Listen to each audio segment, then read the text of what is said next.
மக்கள் அனைவருக்கும் வணக்கம். தமிழக அரசியல் களத்தில் நிகழ்ந்த நிறைய அரசியல் நிகழ்வுகள் பற்றி தான் சார் கூட உரையாட போகிறோம். சார் வணக்கம் சார். வணக்கம் துவாரகை. வணக்கம் கிரண். தமிழ்நாடு அரசியல் களம் நிறைய கலைபுரங்களை சந்திச்சிருக்கு. அதில் குறிப்பாக எதிர்க்கட்சி தலைவருடைய கைது. ஸோ கரூர் கணக்கா இல்லை உண்மையிலே கைது பண்ணணும் அப்படிங்கிறதுக்காக பண்ணியிருக்காங்களா, இல்லை பெண்களை ஆபாசமாக பேசுனதுனால தான் கைதா? என் ஒப்பீனியன் சொல்றதுக்கு முன்னாடி வழக்கம் போல உங்ககிட்ட இருந்து ஆரம்பிப்போம். கிரண், நீ சொல்லு. உதயநிதி பேசினதை கேட்டியா? உதயநிதி எப்படி பேசியிருந்தாரு? அருவருக்கத்தக்க வகையில் தான் பேசியிருந்தாரு.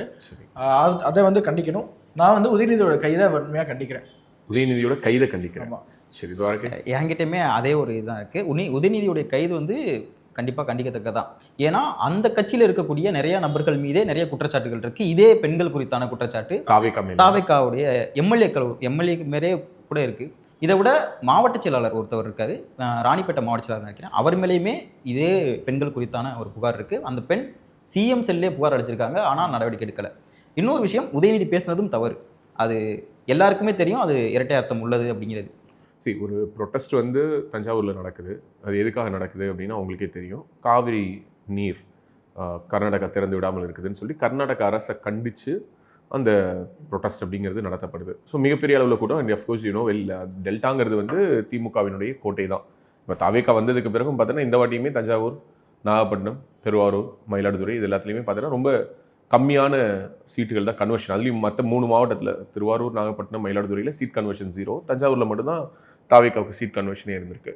ஸோ அங்கே ஒரு ப்ரொட்டஸ்ட்டில் ஒருத்தங்க கத்துறாங்க. அவர் ஒரு விஷயத்தை பற்றி பேசுகிறாரு. பேசும்போது ஒரு நடிகையினுடைய பேரை சொல்கிறாரு. சொன்ன உடனே அவர் என்ன சொல்கிறாருன்னா, அவர் சொன்ன விஷயம் அது நம்மளால் சொல்ல முடியல, கோட் பண்ண முடியல. நம்மளால இல்லை, யாரெல்லாம் திமுகவுக்கு காலமாக முட்டு கொடுக்குறாங்களோ அவங்களால கூட சரி ஓகேங்க அப்போ இதை சொல்லுங்களேன் அப்படின்னு சொல்லும்போது நிறைய கம்பேரிசன்ஸ், நிறைய வீடியோஸ் வந்துருச்சு. ஸோ ஒரு இடத்துல பார்த்தீங்க அப்படின்னா பாஜகவினுடைய மாநில தலைவர் நயினார் நாகேந்திரன் சொல்லலையா, அந்த நடிகையினுடைய வீட்டை விட்டு தற்போதைய முதல்வர் விஜய் அவர்கள் வெளியில் வரணும் எலெக்ஷன்ஸ்க்கு முன்னாடி சொன்னாருன்னு நினைக்கிறேன். இல்லை, ஸோ அப்போ சொல்லும்பொழுது இப்போ ரெண்டுத்துக்கு என்ன வித்தியாசம்னா, நயினார் நாகேந்திரன் சொன்னதை கோட்டாவது பண்ண முடியுது. எக்ஸாக்ட்லி. ஸோ இதை ஒரு உதாரணமாக நம்ம பார்க்கவே செஞ்சோம். ஆதன் தமிழில் பார்த்தீங்கன்னா மாதேஷ் கிட்ட அஸ்வத்தாமன் கேட்குறாரு, மாதேஷ் இப்போது நயினார் என்ன சொன்னார் அதை சொல்லுங்கள். பிகாஸ் அவர் மன்னிப்பு வேற கேட்டார். மன வருத்தம் யாருக்காவது ஏற்பட்டிருந்ததுன்னா மன்னிப்பு கேட்குன்னு சொல்லிட்டாரு. எங்கே அதை நீங்கள் சொல்லுங்கள் அப்படின்னோடனே மாதேஷ் பார்த்தேன் அப்படின்னா டிப்பிக்கலி இந்த ஆடு திருடிட்டு மாட்டிக்கிட்டா நம்ம ஊர்லாம் முழிப்பாங்க, அந்த மாதிரி முழிக்கிறாப்புல. ஓகே, ஸோ அது ஸ்டேஜாக சொல்லி வச்சு அவங்க பண்ணியிருந்தாங்கனாலுமே பார்க்கறதுக்கு ரொம்ப ஒரு மாதிரி நல்லா இருந்தது, ஒரு அம்சமாக இருந்தது. இதுக்கு முன்னாடி அந்த லுக்கை நான் எங்கே பார்த்துருக்கேன் அப்படின்னா கரகாட்டக்காரன் படத்தில் இது உனக்கு தேவையா, இந்த சினிமாக்காரங்க தான் அவனுக்கு போஸ்டர் அடிச்சு விட்டிக்கிறான்னா உனக்கு இந்த விளம்பரம் தேவையா அப்படின்னு கவுண்டர் பண்ணி கேட்கும்போது செந்தில் ஒரு லுக் விடுவார். அதுக்கு பிறகு அந்த லுக்கை நான் அங்கே தான் பார்த்தேன். ஏன்னா உதயநிதி பேசின இடத்துலேருந்து நம்ம இதை ஆரம்பிக்கிறது தான் சரி. உதயநிதி பேசியது தவறு, வன்மையாக கண்டிக்கத்தக்கது, மிகவும் அருவருக்கத்தக்க ஆபாசமான ஒரு பேச்சு. இது நீங்கள் பேச மாட்டீங்களா, உடனே கேட்பாங்க மாரல் போலீசிங் பண்ணுறியா, டே நீ யாருன்னு எனக்கு தெரியாதா.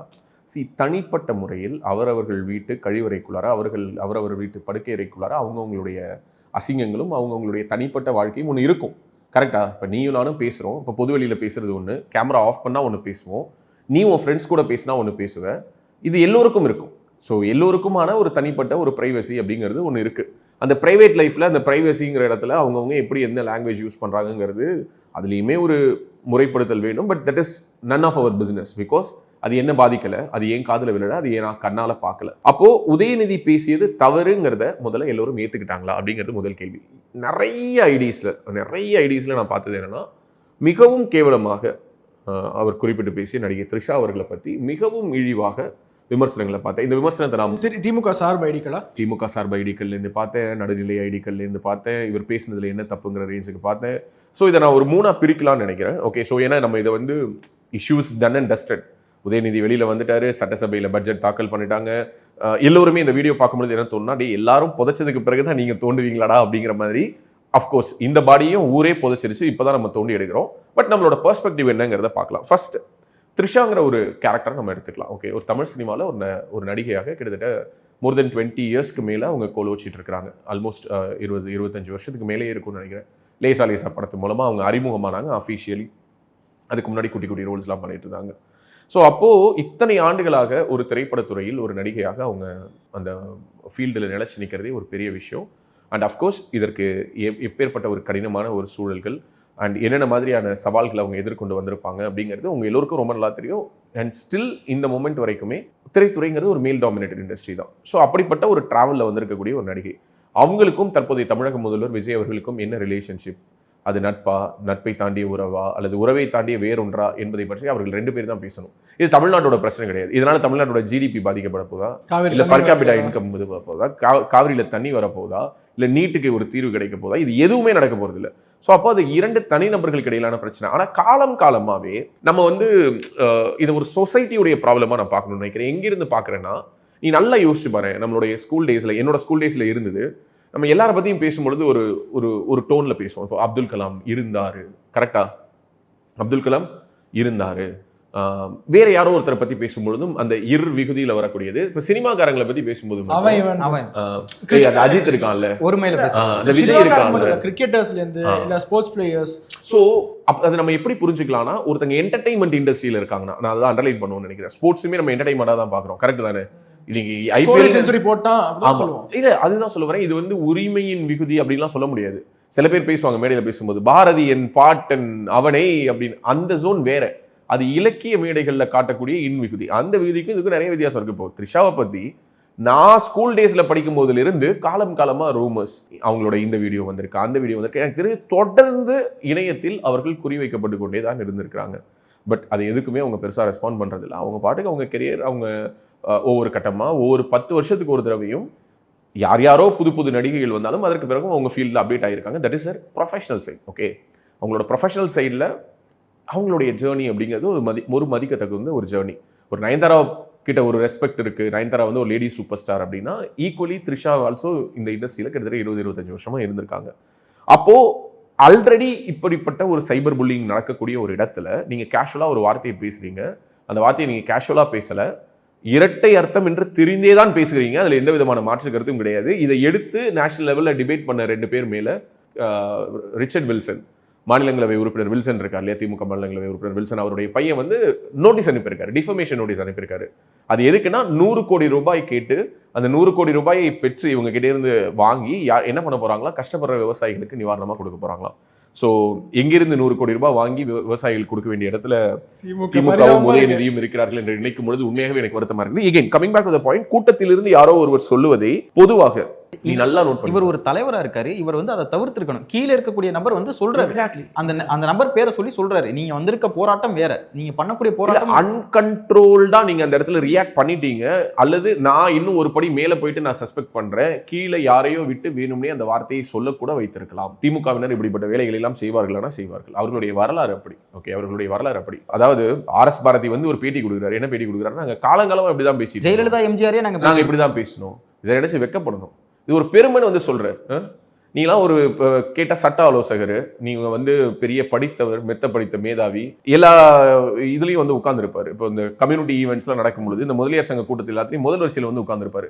இந்த பக்கம் வந்து பார்த்தீங்கன்னா சமூக நீதி, பெரியார் தான் எங்களை உருவாக்கினார். என்ன பெரியார் தான் உங்களை உருவாக்கினார்? இது முதலியார் சங்க மீட்டிங்ல முதல் வரிசையில் வந்து உட்கார்றதுக்கு பெரியாரா சொல்லி கொடுத்தாரு உங்களுக்கு பேசுறது. ஓகே, ஸோ எகைன் உதயநிதி பேசிய அந்த விஷயத்துக்கு இந்த சமூகம் ரியாக்ட் பண்ண விதத்திலேயே எனக்கு சில மாற்று கருத்துக்கள் இருக்கு தம்பி. அதாவது உதயநிதி பேசுறது சரிங்கிறாங்க, உதயநிதி பேசுறது many ideas. Okay, I think திமுகவினுடைய மாணவர் அணியோ ஏதோ ஒரு இளைஞர் அணி அமைப்பாளர் நினைக்கிறேன், அமுதரசனா, அவர் வந்து ஒரு ட்வீட் போடுறாரு. ஆமா, பாத்தீங்களா? தமிழுக்கு அமுதரசன் சொல்றாரு. அதாவது என்னன்னா, சுப்பிரமணியபுரம் படத்துல அந்த பஞ்சாயத்து போர்டு பிரசிடென்ட் வந்து அந்த ஊர்ல இருக்கக்கூடிய ஒரு லேடி கூட வந்து ஒரு இல்லீகல் அஃபேர்ல இருப்பாரு. அவங்களோட ஹஸ்பண்டுக்கு தான் அவர் வந்து அந்த ஸ்பீக்கர் செட் கட்டுறதுக்கான இது கொடுத்திருப்பாரு, கான்ட்ராக்ட் கொடுத்திருப்பாரு. அதை போட்டு எல்லாம் உனக்காகத்தான் ராசாத்தி அப்படின்னு சொல்லி ஒரு போஸ்ட் போடுறான். இவனுக்கு பேர் வந்து இவன் என்ன பொறுப்புல இருக்கான்? மாணவர் அணியோ இளைஞர் அணியோ, இவன் நடத்துற அணி என்ன இதுல இருக்குங்கிறது நம்மளால புரிஞ்சுக்க முடியுது இல்லையா? சோ இப்படிப்பட்ட இணைய ஆபாச குப்பைகளை ஊக்குவிப்பதை ஒரு இயக்கமாகவே திமுக தொடர்ந்து செய்து கொண்டிருக்கிறது. ஆன்லைன்ல இணையத்துல இவங்களுக்காக களமாடுறதுக்கு ஒரு இணைய கூலிப்படையை உருவாக்கி வச்சுக்கிட்டு அவங்க திராவிட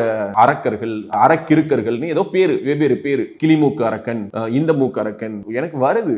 என்னன்னா இவ்வளவையும் பேசிட்டு இவ்வளவையும் பண்ணிட்டு ரொம்ப கேஷுவலா நான் என்ன தப்பா பேசினேன், நான் பேசியதை கட் காப்பி பேஸ்ட் பண்ணிட்டாங்க. அதாவது ஒரு பக்கம் என்ன உருட்டுறீங்க பாத்தீங்களா, எங்களுக்கு ஒரு எலிவேஷன் கொடுத்துட்டாரு.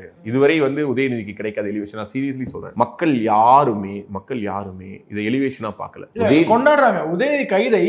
அவ்வளவு பேர் பார்த்த சாதாரண நான் ஆக்சுவலி உங்ககிட்ட சொல்லலாம் நினைச்சேன், நீங்க மைக் எடுத்துட்டு கிரவுண்டுக்கு போங்க, ஒரு 1000 பேரை மீட் பண்ணி கேளுங்க, மக்கள் வந்து இதை ஃபீல் பண்ணி ஐயோ உதயநிதி கைதாகி விட்டாரா, போலீஸ் வருது, போலீஸ் வந்த உடனே எவ்வளவு நேரம் பாத்ரூம்ல இருக்காருன்னு அவருக்கே தெரியல. கரெக்டா? சோ என்னங்கடா பாத்ரூம் தானே போவீங்க, பாத்ரூம் போயிட்டு என்ன பாத்ரூம்லயே குடும்பம் நடத்துவீங்க போயிட்டு சொல்றாரு காலை கடன் முடிச்சுட்டு வரட்டும், அதுக்கப்புறம் அவர் சொல்றாரு போலீஸ் அதிகாரி நிறைய கடன் வாங்கியிருப்பாங்க போல இருக்கு, காலை கடன் அடைச்சிக்கிட்டே இருந்திருக்காங்க. தனுஷோட டெம்ப்ளேட், ஏங்க நாங்கெல்லாம் 10 நிமிஷத்துக்கு மேல போக கூடாதா? எவ்வளவு நேரம் நீங்க 10 நிமிஷம் லேட் பண்ணிட்டே இருக்கீங்க. அது ஏன்னா நேரடியா போயிட்டு பெட்டிஷனே இல்லாம இதை பத்தி சவுக்கு மட்டும் தான் விலாவரியா பேசியிருந்தார். என்னுடைய மனதுல இருந்ததை அப்படியே கொட்டியிருந்தார் சவுக்கு. ஏன்னா நான் வந்து விஷுவல் பாக்குறேன் கிரண், அரெஸ்ட் பண்ணி கூட்டிட்டு போறாங்க. அரெஸ்ட் பண்ணி கூட்டிட்டு போகும்போது பாத்தீங்கன்னா ஏதோ ஃபேமிலி ட்ரிப் போற மாதிரி பெரிய டெம்போ டிராவலர் பிடிச்சிட்டு இந்த கோவிலுக்கு குலதெய்வம் கோவிலுக்கு போவாங்களா அந்த மாதிரி சேகர் பாபு, ஏவாவேலு, பரந்தாமன், பின்னாடி பொன்முடி வேறு இவ்வளவு பேரும் ஏறிக்கிட்டு போறதுக்கு அது என்ன ஏதாவது ஸ்கூல் எக்ஸ்கர்ஷன் வண்டியா, ஃபீல்டு ட்ரிப்பா கூட்டிட்டு போறீங்க? காவல்துறை எப்படி இதை அனுமதிச்சது? இதை ஒரே ஒருத்தர் அட்ரஸ் பண்ணது சவுக்கு மட்டும் தான் கிளியரா கேட்டிருந்தாரு. எனக்கு இந்த வீடியோ பார்க்கும்போது உண்மையாவே ஏன் இந்த மனுஷன் இவ்வளவு நம்ம விமர்சனங்கள், கருத்து வேறுபாடு, அது இது நம்ம 1000 விஷயம் சொல்றாங்க, தாண்டி ஏன்டா சவுக்கு ரிலேட்டபிளா இருக்காருன்னா எனக்கு பார்க்கும்போது அதான் தோணுச்சு. முதல் விஷயம் அதான் தோணுச்சு, அப்ப இவங்க எல்லாரையும் சேர்த்து அரெஸ்ட் பண்ணீங்களா, இல்ல இவங்க எல்லாரும் தஞ்சாவூர்ல எங்களை டிராப் பண்ணிடுங்கன்னு சொன்னாங்களா, அவங்கள்ட்ட என்ன வண்டி இல்லையா, இல்ல நான் கேட்கிறேன், நானும் கொஞ்சம் செங்கிப்பட்டி வரைக்கும் வரேன், எனக்கு கொண்டு போய் இறக்கி விடுங்கன்னா இறக்கி விடுவீங்களா? அப்ப என்ன அடிப்படையில் இவங்க எல்லாம் ஏத்துறீங்க? யார் அதுக்கான அத்தாரிட்டி கொடுத்தது? சவுக்கு ஒரு படி மேல போயிட்டு சேகர்பாபு மேல இருக்க வன்மத்தை மொத்தமா கொட்டியிருந்தாரு பாத்தியா? தப்புன்னு சேகர்பாபு ஒரு கத்தி எடுத்து உதயநிதி ஒரு கீரல் போட்டிருந்தாருன்னா என்ன பண்ணுவீங்க? எனக்கு மாவட்ட செயலாளர் பதவியில இருந்து என்ன மாத்த போறாரு, அந்த கடுப்புல உதயநிதி மேல ஒரு கீரலை போட்டு விட்டு இது வந்து போலீஸ் தான் பண்ணிட்டாங்கன்னு சேகர்பாபு சொல்லியிருந்தாருன்னா என்ன பண்ணுவீங்க அப்படின்னு கேட்டிருந்தாரு. நான் சவுக்கு சொல்றதெல்லாம் விட்டுரு, ஆனா நான் நியாயமான ஒரு கேள்வி கேட்கிறேன். நீங்க அரெஸ்ட் பண்ணது யார விசாரணைக்கு நீங்க கூட்டு போனீங்க? எதுக்கு உதயநிதி கூட இவ்வளவு பேர் வந்தாங்க? இவ்வளவு பேரை கூட்டிட்டு போறதுக்கு எதுக்கு போலீஸ்? இதுக்கு உதயநிதிட்ட போன் பண்ணி சொல்லியிருந்தா அவரே படை பரிவாரங்களை கூட்டிட்டு வந்திருப்பாருல்ல. சோ எகைன் நம்ம சொல்ல வந்த அந்த கோர் இஷ்யூவை பேசணும்னு நினைக்கிறேன். ஒரு பெண், ஒரு நடிகை இத்தனை ஆண்டுகளாக களத்தில் இருக்கிறார், அவரை பற்றி அவதூறாக பேசுவதற்கு ரொம்ப ஈஸியா இருக்கு. சோ என்ன வேணாலும் பேசலாம் அப்படிங்கிற ஒரு இடம். இந்த இடம் முதல்ல வன்மையா கண்டிக்கத்தக்கது. ரெண்டாவது நம்முடைய தமிழக முதல்வர், ஓகே, அண்ட் அஃப்கோர்ஸ் எல்லோருக்குமே தெரியும் அவருடைய விவாகரத்து. இன்னைக்கு நம்ம பேசிட்டு இருக்க இந்த வீடியோ லிஸ்ட் ஆகும் பொழுது முதற்கொண்டு அவங்களுடைய மனைவி வந்து வீடியோ கான்ஃபரன்சிங்ல வந்து பேசியிருக்காங்க. வழக்க வந்து வித்ட்ரா பண்ணிட்டாங்க.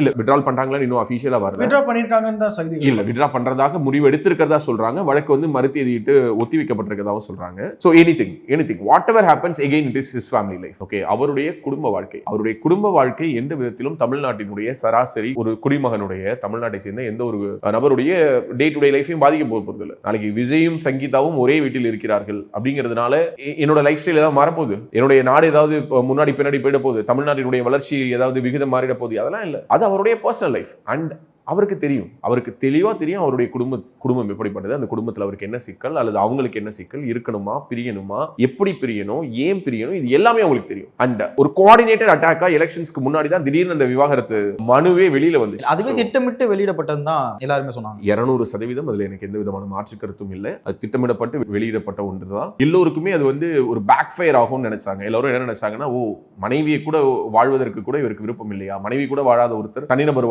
வாழ்க்கையை பற்றி பேசலாமா, ஒழுக்கம் அது இதுன்னு அவர் மேல ஒரு வேற மாதிரியான ஒரு இமேஜை கிரியேட் பண்ணலாம் நினைக்கும் பொழுது மக்கள் அதை வேற மாதிரி பார்த்தாங்க.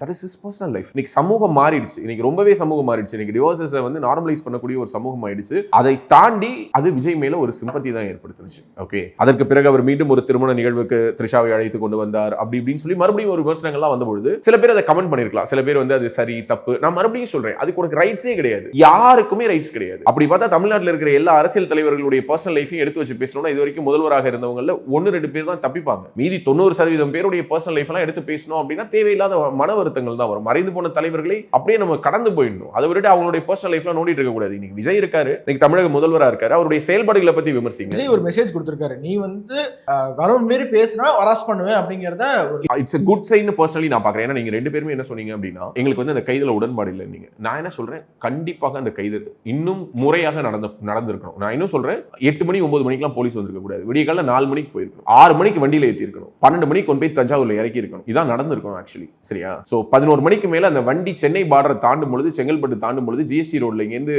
இல்லைன்னா பெரம்பலூரை தொடும் பொழுதுதான் வந்து நியூஸே வந்திருக்கணும். அதுக்கு முன்னாடியே வந்தது அரெஸ்ட் பண்றதுக்கு முன்னாடி நடந்த டிராமா. சபரீசன் வேதமூர்த்தி வந்து அங்க வந்து டிக்டேட் பண்றாரு. என்ன டிக்டேட் பண்றாரு? எனக்கு அந்த அந்த காட்சிகள் எனக்கு அப்படியே கலைஞரை அரெஸ்ட் பண்ண போகும்போது நடந்தது அப்படியே ஞாபகம் வந்து. முரசொலி மாறன் வருவாரு, வந்து எங்க வச்சிருக்கீங்க அந்த கதவை உடைப்பாரு, போலீஸ்காரங்களை அடிக்கிறதுக்கு போவாரு. டிஆர் பாலு கூட போய் ஆமா டிஆர் பாலு வந்து ஏய் உனக்கு யாருன்னு தெரியுமா, நான் யாருன்னு தெரியுமா, ஓபன் த டோர் ஆமா அப்படிங்குவாரு. எனக்கு அப்படியே அதே மாதிரியான ஒரு சினாரியோ பார்த்த மாதிரி தான் தோணுச்சு. சபரீசனுக்கெல்லாம் இந்த அதிகாரம் எப்பேற்பட்ட ஒரு இடத்தில் இருந்து ஆக்ட் ஆகுதுங்கிறத எனக்கு புரிஞ்சுட்டு இருப்பேன். சபரீசன் வராரு, வீட்டுக்கு முன்னாடி செக் போஸ்ட்டை போட்டு மறைச்சிட்டாங்க. ஓகே, அப்புறம் ஐ திங்க் சேகர் பாபுவா இல்ல கூட யார் இருந்தாலும் எனக்கு தெரியல. சேகர் பாபு இல்ல, பனையூர் பாபு இருக்காரு. ஓகே, விசிகால இருந்து போய் சேர்ந்தாரு இல்லையா, அவர் அந்த கார்ல இருந்து பக்கத்துல, அவர் அதே கார்ல வரல, வேற ஒரு கார்ல வந்தவர் இறங்கி போயிட்டு அங்க போலீஸ் கிட்ட பேசி பேரிகார்டை விலக்கி தான் அவர் உள்ளாரையே விட்டாங்க. சோ யோசிச்சு பாரு, சபரீசன் அந்த கார்ல உட்கார்ந்து பார்க்கும்பொழுது அவருக்கு எப்படி இருந்திருக்கும்.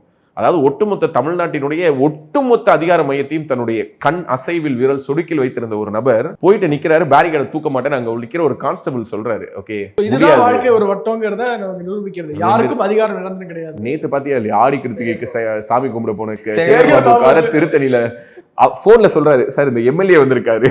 யோ நான் எம்எல்ஏ இல்ல, முன்னாள் இந்நாள் என்ன முன்னாள், போ கெட் அவுட் மேன் அப்படிங்கிற மாதிரி.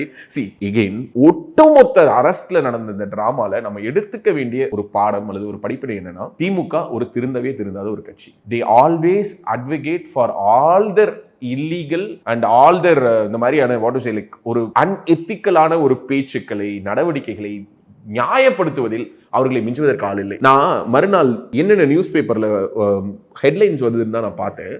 நீங்க வேணா போயிட்டு பாருங்க. தினகரனுடைய ஹெட்லைன்ஸ் என்னன்னா, தஞ்சையில் காவிரி பிரச்சனைக்காக போராடிய உதயநிதி கைது. நீங்க வேணா எடுத்து பாருங்க. நீங்க இதுல வீடியோல வேணாலும் ஸ்கிரீன்ஷாட் அட்டாச் பண்ணுங்க. தினகரனுடைய ஹெட்லைன்ஸ் என்னது? தஞ்சையில் காவிரி பிரச்சனைக்காக போராடிய உதயநிதி கைது. ஓகேவா? பெண்களை பற்றி அவதூறாக பேசிய வழக்கில் உதயநிதி கைது. தினமணியில. ஓகே, சோ தினத்தந்தி வந்து எப்போதும் போல ஏதோ ஒரு நியூட்ரலா நடிகை பற்றி பேசிய விவகாரம் தொடர்பாக உதயநிதி கைதுன்னு ஏதோ ஒரு இது பார்த்தேன். எனக்கு தினகரனுடைய நரேட்டிவை பார்க்கும்போது எனக்கு என்ன தோணுச்சுன்னா, ஒரு 20 வருஷம் கழிச்சு இந்த பேப்பர் எடுத்து ஒருத்தன் எங்கேயோ ஒரு கனிமரா லைப்ரரியில ஒருத்தன் புரட்டினானா, காவிரிக்காக போராடினவர் எப்படி அவங்க தாத்தா வந்து கள்ளக்குடியில வந்து தண்டவாளத்துல தலை வச்சு படுத்தாரோ, நாஜில் சம்பத் சொல்ற மாதிரி தான் அவன் தலை வைத்து படுத்தது 8ஆம் பிளாட்ஃபாரத்தில், ரயில்ஸ் என்றதும் 4ஆம் பிளாட்ஃபாரத்தில். அந்த மாதிரி ஒரு யோசிச்சு பாக்குறேன் எப்படி இந்த நரேட்டிவை செட் பண்றாங்கன்னு. சோ ஒட்டுமொத்தமாக இந்த சொசைட்டி ரியாக்ட் பண்ண விதத்துல எனக்கு சில வருத்தங்கள் இருக்கிறது. இந்த சொசைட்டி என்ன நினைக்குதுன்னா, த்ரிஷானா பேசலாம், அதுக்கும் அந்த காரணத்தை தான் நான் பேசணும்னு நினைக்கிறேன். அது என்னன்னா, அது எங்க இருந்து வருதுன்னு நான் கொஞ்சம் பின்னோக்கி போய் பாக்குறேன். See I am not supporting Trisha. Okay, எனக்கு த்ரிஷா பர்சனலி எனக்கு ஒரு ஆக்ட்ரஸாவே கேட்டேன் அப்படின்னா, நான் த்ரிஷா ஃபேன்லாம் கிடையாது. எனக்கு அவங்க நடிச்சதுலேயே ஒட்டுமொத்த கரியர்லேயே எனக்கு 96 மட்டும் தான் பிடிக்கும். எனக்கு அது தவிர எனக்கு அவங்க பெரிய படங்கள்ல அவங்களுடைய நடிப்போ இல்ல ஒரு விஷயமோ ஒரு இம்ப்ரெசிவா நான் யோசிச்சு பார்த்தது கிடையாது. பட் ஐம் டெல்லிங் யூ, எங்கிருந்து இந்த சைக்காலஜி ஒர்க் ஆகுது அப்படின்னா, முதல் விஷயம் என்னன்னா, எப்படி இவங்க ரிலேட் பண்றாங்க அப்படின்னா, எம்ஜிஆர், ஜெயலலிதா, விஜய், த்ரிஷா, ஜெயலலிதா பிராமின், த்ரிஷா பிராமின். இங்க ஒரு பிராமின் திட்டணும், ஒரு பிராமின் பேஷிங். இன்டைரக்டா த்ரிஷாவை திட்டுறவங்க எல்லாரும் த்ரிஷாவை மட்டும் திட்டல. மறுபடியும் வேறொரு ரூபத்தில் ஒரு பிராமண பெண்ணிடம் அதிகாரம் போகுது. எப்படி எல்லாம் தியரிஸ் கட்டமைக்கிறாங்க பாரு.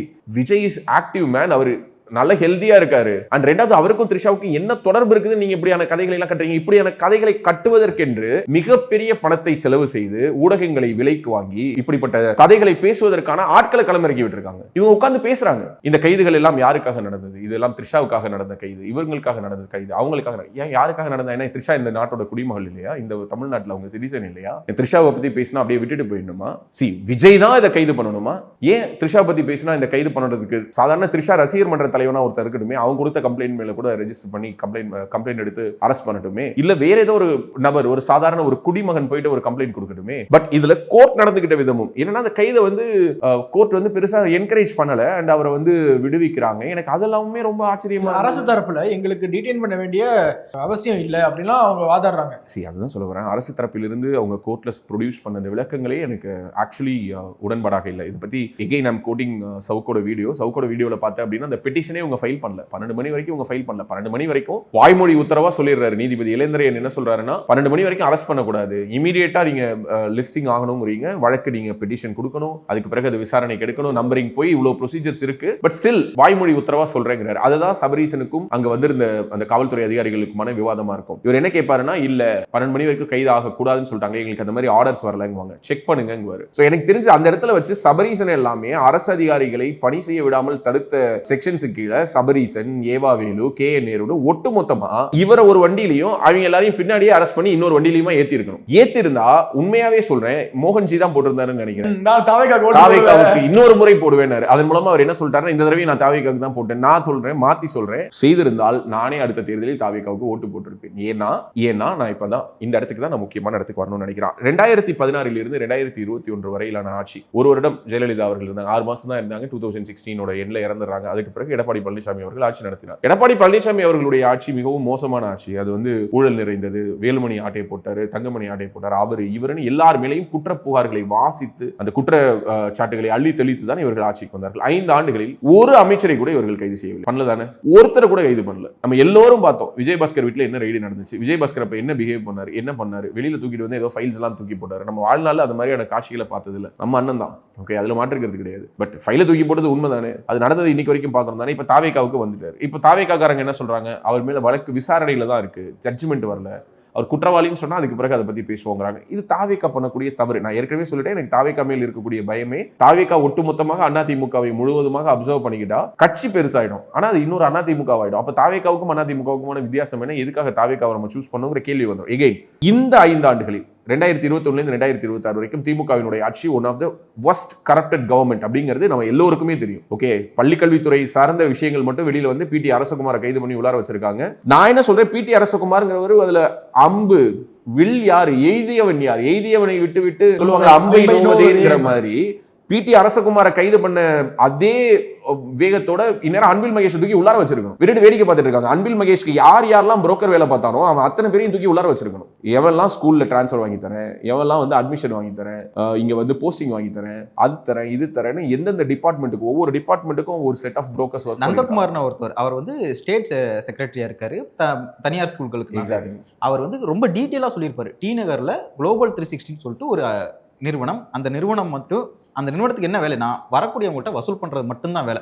வரக்கூடியவங்கள முன்னாடியே மொபைல்லாம் உள்ள வாங்கி வச்சுப்பாங்க, பணத்தை மட்டும்தான் எடுத்துட்டு போவாங்க. என்ன சொல்லுங்க, ரொம்ப டீடைலா சொல்லிருப்பாரு. இதை விட இவ்வளவு டீடைல் கொடுத்ததுக்கு பிறகு இன்னமும் still Anbil Mahesh is roaming around freely. Okay, இது ஒரு உதாரணம். இந்த மாதிரி இந்த 5 ஆண்டுகள்லையும் ஏவா மேல புகார்கள் இருக்கு, கே நேரு மேல புகார்கள் இருக்கு, பொன்முடி மேல புகார்கள் இருக்கு, அன்பில் மகேஷ் மேல புகார்கள் இருக்கு, எல்லா அமைச்சர்கள் மேலேயும் புகார்கள் இருக்கு. அப்ப அந்த அனைத்து அமைச்சர்கள் மேலேயும் நடவடிக்கை எடுக்கணுமா இல்லையா? சோ இப்ப இந்த 5 ஆண்டுகள்ல விஜய் யார் மேல கை வச்சாலும், ஓகே, இப்ப உதயநிதி மேல அரெஸ்ட் பண்ண உடனே உதயநிதியை பழி வாங்கி விட்டாருங்கிற ஒரு நரேட்டிவை ஏன் இவங்க ஸ்ட்ராங்கா செட் பண்றாங்கன்னா, இப்போ ஒரு முதலீட்டு ஆலோசகர் PR சுந்தர்னு ஒருத்தர் கைது பண்றாங்க. ஒரு பெண் செய்தி வாசிப்பாளர் கொடுத்த புகாரின் அடிப்படையில சீமான் முந்திட்டு வந்து அறிக்கை கொடுக்குறாரு. அது எப்படி அவரை கைது பண்ணலாம்? இங்க பாரு, எனக்கு அதாவது உங்க வேலை என்ன, கட்சியே 8% 4% ஆச்சுங்கிறத உட்காந்து யோசிங்க. அதுக்கு என்ன பண்ணலாம்னு பாருங்க. PR சுந்தருக்கு வக்காலத்து வாங்க வேண்டியது உங்களோட அவசியம். மேபி நாளைக்கு யாரை வேணா அரெஸ்ட் பண்ணலாங்கிறதுக்காக அவர் வந்து இல்ல, அதுதான் நரேட்டிவ் செட் பண்றாங்கன்னு சொல்ல வரேன். நாளைக்கு அப்படின்னா அன்பில் மகேஷ் போய் நம்ம அரெஸ்ட் பண்ணாலும் இதே விஷயத்தை தான் சொல்லுவாங்க. ஏன்னா அன்பில் மகேஷ் தான் வந்து ரூல்ஸை ஃபாலோ பண்ணுங்கன்னு சொன்னாரு. அதனால வந்து அன்பில் மகேஷ் அரெஸ்ட் பண்ணிட்டாங்க. செந்தில் பாலாஜி அரெஸ்ட் பண்ணா, செந்தில் பாலாஜி தான் வந்து கரூர் இன்சிடென்ட்க்கு முதல்ல போனாரு, அதனால செந்தில் பாலாஜி அரெஸ்ட் பண்ணிட்டாங்க. ஓ, மனசாட்சியை தொட்டு சொல்லு, நீ நானும் விட்டுரு. செந்தில் பாலாஜி அதை சொல்லிட்டாரு. கரூர் இன்சிடென்ட் பத்தி பேசினாலதான் என் மேல இவ்வளவு வழக்கு. இல்ல, நான் அதை தான் சொல்ல வரேன். அதுக்கு முன்னாடி இவரெல்லாம் என்னவா இருந்தாங்க, இவங்க வானத்திலிருந்து குதித்த தேவ தூதர்களா இருந்தாங்க. இன்னைக்கு யாரையுமே கைது பண்ண முடியாது. அப்படின்னா யாரையுமே கைது பண்ண முடியாது. ஒட்டுமொத்தமாக கடந்த 5 ஆண்டுகளில் தமிழ்நாட்டில் நடந்த ஊழல்களுடைய ஒட்டுமொத்த விஷயங்களையும் தன்னுடைய கையில் எடுத்து அதை பேசி அதை மக்களிடம் ஒரு கோபத்தை உருவாக்கி, இங்க நடக்கிறது ஒரு தப்பான ஒரு கவர்மெண்ட், இந்த கவர்மெண்ட்டை மாத்தணும் அப்படின்னு சொல்லி மக்கள் கிட்ட பேசியதனுடைய விளைவு தான் மக்கள் இப்ப விஜய் ஓட்டு போட்டிருக்காங்க. விஜய் வந்து இந்த 5 வருஷத்துல யார் மேலே எந்த விதமான ஆக்ஷன் எடுக்காம அவர் பாட்டுக்கு அவர் உண்டு அவர் வேலை உண்டுன்னு இருந்தாருன்னா, அப்ப மக்களை அவரும் ஏமாத்துறாருன்னு தானே அர்த்தம். அப்ப அந்த காம்ப்ரமைஸ் பாலிடிக்ஸ் எதுக்கு? இதை எதுக்கு சொல்றேன்னா, இப்ப இந்த நரேட்டிவ் எங்க லீட் ஆகுதுங்கிறதுக்கு சொல்றேன். இப்ப உதயநிதி அரெஸ்ட் பண்ண உடனே இப்ப என்ன ஒரு மூட செட் பண்ணிட்டாங்க, பழிவாங்கல். இப்ப யாரை கைது பண்ணினாலும் பழிவாங்கல் தான். கே நேருவை கைது பண்ணி பழிவாங்குறாங்க. ஏன் பழிவாங்குறாங்க? இல்ல, அவர் வந்து திருச்சியில வந்து என்னதான் அமைச்சர் ஸ்ரீரங்கத்துல ரமேஷ் ஜெயிச்சிருந்தாலும் அவர் கண்ட்ரோல்ல தான் திருச்சி இருக்கு. சோ திருச்சியை கைப்பற்றணும். திருச்சி கிழக்குல இவர் MLA ஆனாரு. ஒரு உதாரணத்துக்கு சொல்றேன், இப்ப இடைத்தேர்தலில் ஒருவேளை திருச்சி கிழக்குல வந்து மறுபடியும் தாவேகா ஜெயிக்குதுன்னு வச்சுக்கோயே, அதுக்குள்ளார கே நேரு கைது செஞ்சா தாவேகாவை ஜெயிக்க விடாம பண்ணிடுவாருங்கிறதுக்கு தான் கே நேரு வந்து கைது பண்ணாங்க. சொல்லலாம் தானே? இப்படி நீ தமிழ்நாடு முழுக்க நரேட்டிவ் நெகட்டிவ் பண்ணலாம், சொல்லாம சொல்ல முடியாது. கண்டிப்பா. ஒரு உதாரணத்துக்கு செந்தில் பாலாஜியை கைது பண்றாங்க. ஏன் கைது பண்றாங்க? கரூர்ல எலெக்ஷன் வரப்போகுது. கரூர்ல எலெக்ஷன் வரப்போகுது, செந்தில் பாலாஜி இருந்தா தோக்கடிச்சிருவாரு, அதனால வந்து பண்றாங்க. அப்போ யாரையுமே கைது பண்ணாம இருந்தாதான் விஜயை நீங்க நியூட்ரல் நம்புவீங்கன்னா, அப்படிப்பட்ட நியூட்ரல் விஜயை மக்கள் விரும்பல. மக்கள் ஆக்சுவலி அவரை தேர்ந்தெடுத்தது எதுக்குன்னா, அவர் சினிமால பண்ண மாதிரியே ரியல் லைஃப்லயும், குறிப்பா சொல்லணும்னா இங்க இருக்கக்கூடிய ஊழல் கரை படிந்தவர்களை அவர் எப்படி சினிமால வந்து யாரெல்லாம் தப்பு பண்றாங்களோ அவங்க எல்லாம் தூக்கி உள்ளார வைப்பாரோ அதே மாதிரியே பண்ணுவாருன்னு நம்பிக்கையில் வாக்களித்த கூட்டமும் இருக்கிறது. கைதாகும் போது நான் ஸ்ரீரங்கத்துல இந்த பஸ் ஸ்டாண்ட் கிராஸ் பண்ணி நானும் கேமராவும் போயிட்டு இருக்கோம். ரெண்டு பேர் டீ குடிச்சிட்டு இருக்காங்க. உதயநிதி தூக்கி உள்ள வச்சிட்டாங்களாப்பா, விஜய் மாசுதான் அப்படின்னு மக்கள் வந்து எல்லா பக்கம் இதே மாதிரியே நான் சொல்றேன், இதே மாதிரி ஒரு குரல். ஆனா நான் வேற ஒரு டோன்ல கேட்டேன். நான் வந்து நீ சொல்ற அதே நாள்ல நான் எங்க இருக்கேன் அப்படின்னா, நான் திருத்துறைப்பூண்டியில இருக்கேன். அப்போ அங்க உள்ள ஒரு கடையில ஒரு சின்ன கடையில ஒரு முட்டை வாங்குறதுக்காக ஒரு கடையில நின்று பேசிட்டு இருக்கும்போது அங்க பக்கத்துல ஒரு ஆட்டோ டிரைவர் வந்து பேசுறாரு. பாத்தீங்கல்ல நேத்து, ஓகே அது மறுநாள், ஓகே பாத்தீங்கல்ல நம்ம மாசு என்னன்னா த்ரூ அவுட்டா உதயநிதியை கைது பண்ணி கொண்டுட்டு வர வரைக்கும் ஒவ்வொரு இடத்துலயும் திமுகவினர் திரண்டு வாகனத்தை மறிப்பது, கூட்டம் குழுமுவது, ஆல்மோஸ்ட் ஏதோ ஒரு எலெக்ஷன் கேம்பெயினுக்கு சுற்றுப்பயணத்துக்கு போவார்ல அந்த மாதிரி கூட்டிட்டு போயிட்டு வந்தாங்க. அப்ப அது எவ்வளவு பெரிய ஒரு ஃபெயிலியர். நீங்க இதை எப்படி பண்ணிருக்கணும்? அதுக்கு தான் நீங்க வந்து காலைல 6 மணிக்கு அரெஸ்ட் பண்ணி 11 o'clock வந்து சென்னை பார்டர் தாண்டி போயிருக்கணும். 6 மணிக்கு நீங்க அரெஸ்ட் பண்ணிட்டு நீங்க 11 மணிக்கு தான் நீங்க நியூஸ் வந்து இன்னைக்கு ஈஸியா பரவிடும்பா. உதயநிதி மாதிரியான ஒரு நபரை கைது பண்றாங்க அப்படின்னா அடுத்த செகண்டே 4 மணிக்கு கைது பண்ணாலும் அன்னைக்கு தமிழ்நாடு 4 மணிக்கு முழிச்சுக்கும். நான் சொல்ல வரது என்னன்னா, கூடவே 10 பேரை வச்சுக்கிட்டு அந்த கூட இருக்கிற 10 பேர் ஒவ்வொரு இடத்துக்கும் கிரௌட மொபிலைஸ் பண்ண இன்ஸ்ட்ரக்ஷன்ஸ் கொடுத்துட்டு, ஆல்ரெடி அங்க பாத்தீங்கன்னா தஞ்சாவூர் நுழைய முடியாத அளவுக்கு கூட்டத்தை பெருசா திரட்டி வச்சுக்கிட்டு, இவ்வளவு பெரிய ஒரு ஃபெயிலியர் வந்து ஏன் நடந்தது அப்படின்னா, இது ஒரு ப்ராப்பரா எக்ஸிக்யூட் பண்ணப்படலைன்னு நான் சொல்றேன். உதயநிதி பேசிய பேச்சுக்கு அவரை கண்டித்து விட்டுருக்கணுமா, இல்ல வந்து அவரை வந்து கைது செய்யாம விட்டுருக்கணுமா, இல்ல கைது செய்து அதுக்கு பிறகு விட்டுருக்கணுமாங்கிறத இப்ப கோர்ட் சொல்லிடுச்சு. ஆனால் அவருடைய பேச்சை ஆதரிப்பதுங்கிறது என்ன மாதிரியான ஒரு மனநிலை அல்லது என்ன மாதிரியான ஒரு மனநோய் அப்படிங்கிற ஒரு கேள்வியை நான் முன்வைக்கணும்னு நினைக்கிறேன். ரெண்டாவது, விஜய் த்ரிஷா அப்படின்னாலே என்ன வேணாலும் பேசலாம். ஏன்னா ஒரு நடிகர் நடிகை அவங்க சேர்ந்து 4 படத்துல நடிச்சிருக்காங்க அப்படின்னா அவங்க கண்டிப்பா அவங்களுக்குள்ளார ஒரு ரிலேஷன்ஷிப் இருக்கணும். அந்த ரிலேஷன்ஷிப் இப்படி தான் இருக்கணும். அந்த ரிலேஷன்ஷிப்க்கு நம்மளே ஒரு மாரல் வேல்யூஸ் கற்றுக் கொடுத்து அந்த மாரல் வேல்யூஸ்குள்ள அவங்க ஃபிட் ஆகணும். அவங்க ஃபிட் ஆகலைன்னா அவங்கள பத்தி கேவலமா பேசுவோம், அசிங்கமா பேசுவோம், அவதூறா பேசுவோம்.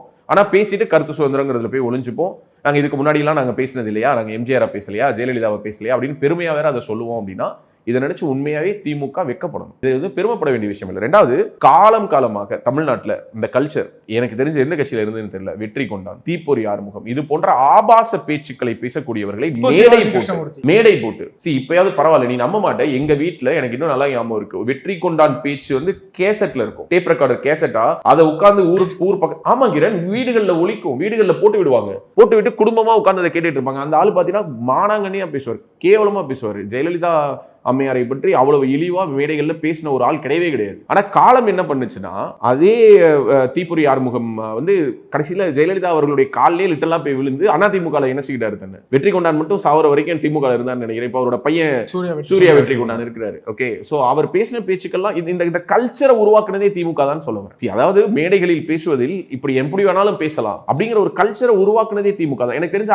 அதிமுக அந்த மாதிரியான ஒரு சிஸ்டம் இருந்து, நான் சொல்ற மாதிரி இந்த 3ஆம் தர 4ஆம் தர பேச்சுக்களை பேச கூடியவர்கள் எங்கோ ஒரு மூலையில் இருப்பாங்க. அதிமுகலையும் இல்லைன்னா நான் சொல்ல மாட்டேன், எங்கோ ஒரு மூலையில் இருந்திருப்பாங்க. ஆனா அவங்களுக்கு இப்படி மேடை போட்டு கொடுத்து பேச வைப்பது. ஒரு ஊருக்கு கலைஞர் வராரு அப்படின்னா அதுக்கு முன்னாடி அந்த மேடையில யார் பேசிட்டு இருப்பானா, நாகூர் அனிஃபா 1 மணி நேரம் பாடுவாரு, வெற்றி கொண்டான் 2 மணி நேரம் பேசுவார். என்ன பேசுவாரு? ஜெயலலிதா யார் கூட ரிலேஷன்ஷிப்ல இருந்தாங்க, அவங்களுடைய வீட்டு படுக்கை அறையில் நடந்த நிகழ்வுகளை பக்கத்தில் இருந்து பார்த்தது போல உட்கார்ந்து ஒரு ஆள் பேசிட்டு இருப்பாரு. ஓகே, யார் இப்போ இந்த நக்கீரன் கோபால், நக்கீரன் பிரகாஷ் எல்லாம் பேசிட்டு இருக்காங்க இல்ல, இதே மாதிரி அப்ப பேசிட்டு இருந்த ஒரு ஆள் தான் இந்த வெற்றி கொண்டான். இந்த ஆளுக்கு மேடை போட்டு கொடுக்கறதுக்கு ஒரு கட்சி, இந்த கட்சி வந்து இன்னைக்கு சமூக நீதி பாடம் எடுக்குது. இன்னைக்கு வந்து உதயநிதியின் மூலமாக இது அடுத்த கட்டத்தை நோக்கி நகர்ந்திருக்குது. சைதை சாதிக், சிவாஜி கிருஷ்ணமூர்த்தி, இன்னும் ஆன்லைன்ல எழுதக்கூடியவங்களை எல்லாம் பட்டியல் போட்டோம் அப்படின்னா இன்னும் பெரிய பட்டியல். இப்பேற்பட்ட ஒரு ஆபாச கிடங்கு, ஓகே, இது வந்து ஒரு கிடங்கு. இப்படிப்பட்ட ஒரு கிடங்கு வந்து என்ன பண்ணுது அப்படின்னா, இன்னைக்கு சட்டத்தில் இருக்கக்கூடிய லூப் ஹோல்ஸ் வச்சுக்கிட்டு அங்க போய் வழக்கு போட்டுருவேன், இங்க போய் வழக்கு போட்டுருவேன், நீ திமுக பத்தி அவதூறா பேசினா உனக்கு வந்து நோட்டீஸ் அனுப்புவேன், நான் மான நஷ்டம் கேட்பேன், நீ என்ன வேணாலும் கேளு. பட் மக்கள் இதை துளியும் ரசிக்கவில்லை. ஓகே, கைது சரி தவறு அப்படிங்கிறதுல என்னுடைய ஒப்பீனியன் கேட்டேன்னா நான்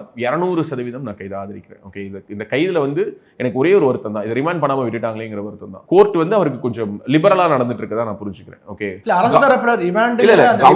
கவர்மெண்ட்டுமே இதுல நடந்துகிட்ட விதத்துல எனக்கு உடன்பாடு கிடையாது. மக்கள் இன்னும் நிறைய எதிர்பார்க்கறாங்க. இந்த வழக்க பொறுத்த மட்டும் த்ரிஷாவுக்காக தான் இந்த கைதுன்னு ஒரு நரேட்டிவ் அவங்களால பிக் பண்ண முடியுது இல்லையா?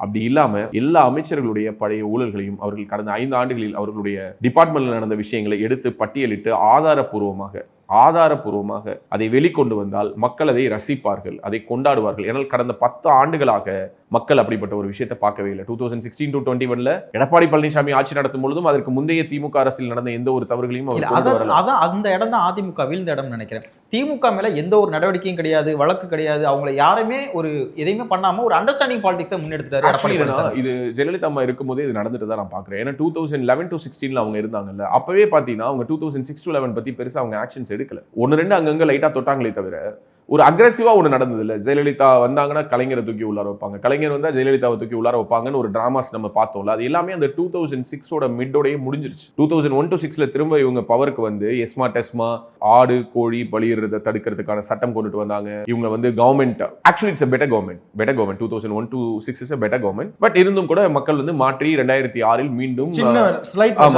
மைனாரிட்டி அரசு மைனாரிட்டி அரசு கொடுத்தாங்க. காங்கிரஸ் தயவுல, காங்கிரஸ் பாமக தயவுல வந்து கவர்மெண்ட் அவர் லீட் பண்ணாரு. அந்த 5 ஆண்டுகள்லயே பார்த்த அப்படின்னா 2001 to 6 ஜெயலலிதா அம்மையாருடைய ஆட்சியில தவறுகள் நடந்ததா அவரால் சுட்டிக்காட்ட முடியல. 91 to 96 தொடர்பா அவ்வளவு குற்றச்சாட்டுகளை வச்சு அவங்களை தூக்கி உள்ளாரெல்லாம் வைக்கக்கூடிய அளவுக்கு கேஸுகள் போட முடிஞ்சவங்களால 2001 to 6 ஒண்ணுமே பண்ண முடியல. பிகாஸ் ஆல்ரெடி அவங்க மேல போட்ட கேஸே அந்த மாதிரி ஸ்ட்ராங்கா இருந்தது. சொத்து குவிப்பு வழக்குங்கிறது கடைசியா எங்க லீட் ஆச்சு நமக்கே தெரியும். ஸோ 2006 to 11 இவர் எதுவுமே பண்ணலன்னு ஒண்ணுமே 2011 to 16 அவங்களும் எதுவும் பண்ணல. ஸோ அதுக்கு முன்னாடியே அந்த ஒரு காம்ப்ரமைஸ்க்கு வந்துட்டாங்க. அதாவது என்னன்னா மேல இருக்கக்கூடிய தலைவர்கள் ஒருவரோடு ஒருவர் நேரடியாக மோதிக்கொள்வதை சற்று குறைச்சிக்கிட்டாங்க. அது அடுத்த கட்டத்தில் எடப்பாடி பழனிசாமி அவர்கள் வந்த பிறகு முழு காம்ப்ரமைஸ் பண்ணிட்டார். யார் மேலேயும் நடவடிக்கை எடுக்கல, ஒருத்தங்க மேலேயும் கிடையாது. அதை அப்படியே அவங்க ஃபாலோ பண்ணாங்க. 2016 to 24 இவங்க பண்ணதுக்கு பதிலுக்கு 2021 to 26 அவங்க என்ன பண்ணாங்க, யார் மேலேயும் அரெஸ்ட் இல்ல. ஸ்மார்ட் சிட்டி ஊழல்னாங்க, வேலுமணி அத்தனை கோடி ஊழல் பண்ணி விட்டார். 100 நாட்களில் வேலுமணியை தூக்கி உள்ளார வைக்கிறேன்னு பேசிட்டு தான் ஸ்டாலின் ஆட்சிக்கே வந்தார். ஆனா கடைசி வரைக்கும் ஒண்ணுமே நடக்கல, யார் மேலேயும் நடவடிக்கை இல்லை. அப்படின்னா நடந்த ஆட்சி எடப்பாடி பழனிசாமி அவர்களுடைய ஆட்சி பொற்கால ஆட்சியா, அதுல ஊழலே இல்லையா? இந்த கேள்வி மக்களுடைய மனதில் ஏற்படாத அளவுக்கு மக்கள் ஒரு டைவர்ஷன் பாலிடிக்ஸ்லேயே வச்சுக்கிட்டாங்க. ஸோ பிஜேபி உள்ளார வந்துடும் இங்க ஏடிஎம்கே டிஎம்கே இடையிலான இஷ்யூங்கிறது பெருசா தெரியல. ஸோ இப்போ இது விஜய் முன்னாடி இருக்கக்கூடிய ஒரு கோல்டன் ஆப்பர்ச்சுனிட்டி. இதை விட்டுருங்க. த்ரிஷாங்கிற பேரை பயன்படுத்தினதுனால நீங்க அரெஸ்ட் பண்ணிட்டீங்கன்னு சொல்லி இன்னைக்கு உங்க மேல ஒரு களங்கம் கற்பிக்க முயற்சிக்கிறாங்க. இந்த அரசினுடைய நல்ல நோக்கங்கள் திசை மாறுதுன்னு நினைக்கிறீங்களா? இது அப்படியே ஒதுக்கி ஓரமா வைங்க. நீங்க யாரை கைது பண்ணீங்கனாலும் அவங்க வந்து அதுல உள்நோக்கம் தான் கற்பிக்க போறாங்க. அதுக்காக நீங்க கைது பண்ணாம இருக்க போறீங்களா? கேபி பார்க் ஊழல்ல தொடங்கி எத்தனையோ பலாயிரம் கோடிகளுக்கு ரேஷன்ல பொருட்கள் வாங்கின ஊழல்ல தொடங்கி, எத்தனையோ சாலைகள் போடப்பட்டதில் ஹைவேஸ்ல நடந்த ஊழல்கள் தொடங்கி, எத்தனையோ பள்ளிக்கூடங்கள் திறப்பதற்கு பள்ளிக்கூடங்கள்ல அதனுடைய பெர்மிஷன்ஸ், அதனுடைய அப்ரூவல்ஸ், ரெகக்னிஷனை கண்டினியூஷன் பண்றதுக்கான ஊழல்கள்ல தொடங்கி, பணி நியமனங்கள்ல தொடங்கி எத்தனை ஊழல்கள். நான் சொல்றது வெறும் டிஎம்கே கவர்மெண்ட்டை மட்டும் சொல்லல, 2021 to 26 மட்டும் நான் சொல்ல. 2016 நீங்கள் செய்ய வேண்டிய வேலை இருக்குதுன்னு சொல்றேன். கடந்த 10 வருஷமா தமிழ்நாட்டில் நடந்த அத்தனை ஊழல்களையும் பண்ணுங்க. அதுல கொஞ்சம் பேர் உங்க கட்சியிலேயே கூட வந்து சேர்ந்திருப்பாங்க. அதுலயும் நீங்க எவ்வளவு நேர்மையா நடந்துக்கிறீங்கன்னு மக்கள் பாக்குறதுக்கு காத்துக்கிட்டு இருக்காங்க. அதையும் நீங்கள் செய்தீர்கள் என்றால் விஜயபாஸ்கர் மேல நீங்க விசாரணை நடத்தி குற்றப்பத்திரிகை தாக்கல் பண்ணி அவர் வந்து தவறு செய்திருக்கிறார்னு நிரூபணம் ஆச்சுன்னா நீங்க அவரை தூக்கி வெளியில போடணும். அப்பதான் மக்கள் உங்களை நம்பி ஓட்டு போடுறதுக்கு ஒரு மரியாதை இருக்கு. 60 வருஷமா வராத மாற்றம் இப்ப வந்துருச்சுன்னு மக்கள் சொல்றதுக்கான ஒரு உண்மையான அர்த்தம் கிடைக்கும். சோ இதெல்லாம் தான் விஜய் பண்ணணும்னு நான் எதிர்பார்க்கிறேன். அண்ட் உதயநிதியினுடைய கைதை பொறுத்தமட்டில் நான் அதை முழுமையாக ஆதரிக்கிறேன். விடிய காலைல 4 மணிக்கு தூக்கி இருக்கணும், மிஸ் பண்ணிட்டாங்க, அது மட்டும் தான். ஓகே, அதான் என்ன சொல்லுவாங்கன்னா, அரசியல்ல அனாதையற்று நிற்கக்கூடிய கடைசி ஆயுதம் என்னவா இருக்கும்? தனி மனித தாக்குதல். அதை தான் இன்னைக்கு பண்ணிட்டு இருக்காங்க திமுக அப்படிங்கிற. ஏன்னா இன்னைக்கு யாருமே கூட்டணியில இல்ல, ஒரு ஃப்ரஸ்ட்ரேஷன் ஆயிருக்காங்க திமுக அப்படிங்கிறதான் எல்லாருடைய பார்வையுமா இருக்கு.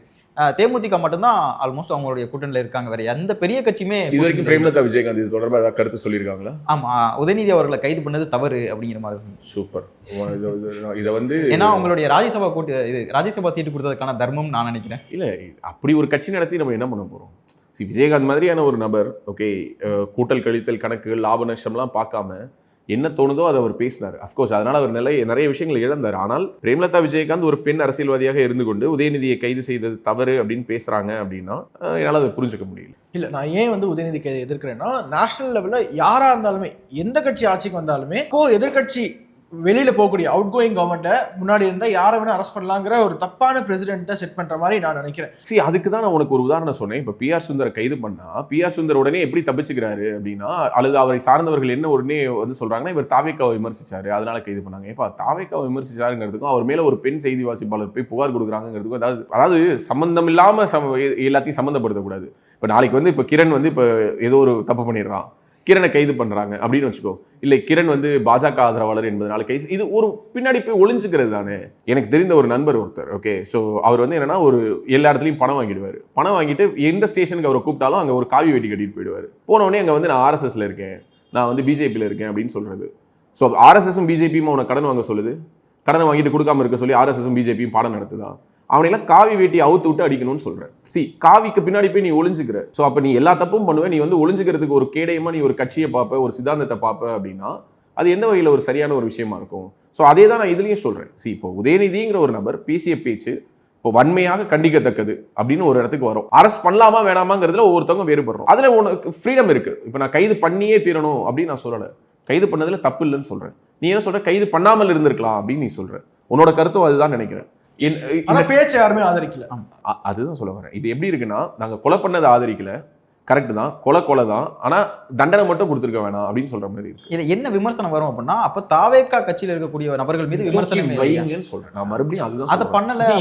இப்போ அதுதான் அப்ப நம்ம அரசிடம் நம்ம வைக்க வேண்டிய கோரிக்கை அல்லது இந்த அரசிடம் நம்ம எதிர்பார்க்க வேண்டியது என்னன்னா, இதே மாதிரி உங்க கட்சிக்காரங்க மேல வரக்கூடிய புகார்களையும் உடனடியாக நடவடிக்கை எடுங்க.